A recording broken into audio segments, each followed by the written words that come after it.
Here we have an equation, and again we have this strange situation where one of the x's is underneath the square root symbol and the other one is not.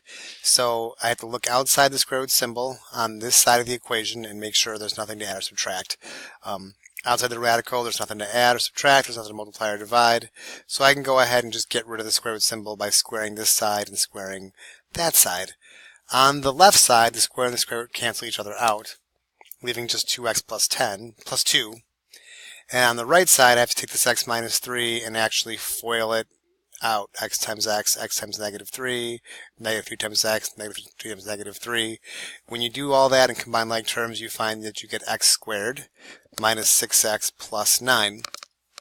So this is a quadratic because I have x squared terms, I have little old x terms. That means one side's got to get made equal to 0. And we do want to keep that x squared term positive. So the best thing to do at this point is to subtract a 2x from both sides and subtract 2 from both sides so that this side of the equation becomes 0. These both cancel, making the left side equal 0. I'm going to put it over here though. And the right side will become x squared. Combine these to make negative 8x, combine these to make positive 7, and we're left with that quadratic to solve. I'm going to try to factor it. So I can think of things that multiply to make the x squared. That would be x and x. Things that multiply to make 7, and they're going to have the same sign because they multiply to make a positive 7, but they need to combine to make a negative 8. So I can do that with the same sign. If I use a negative 1 and a negative 7, they will multiply to make positive 7, but the inner and the outer will combine to make negative 8. Since x minus 1 times x minus 7 equals 0 only happens if this is 0 or that's 0, I want to figure out what makes x minus 1 equal 0 and what makes x minus 7 equal 0. Solving this equation, I could add 1 to both sides, saying x equals 1 is a potential answer.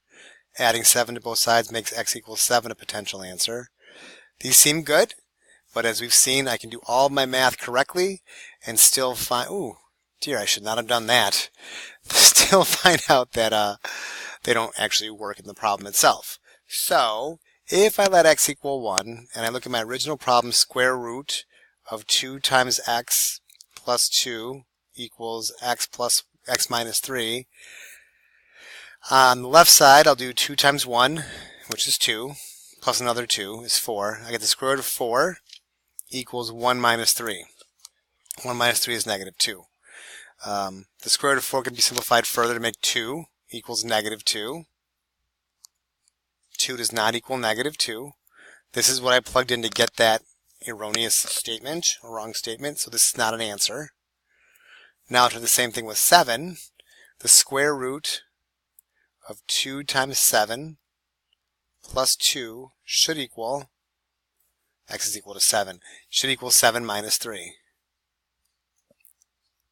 2 times 7 is 4, plus 2 more is 16. So on the left side I get the square root of 16 equals, the right side was x minus 7 minus 3. 7 minus 3 is 4.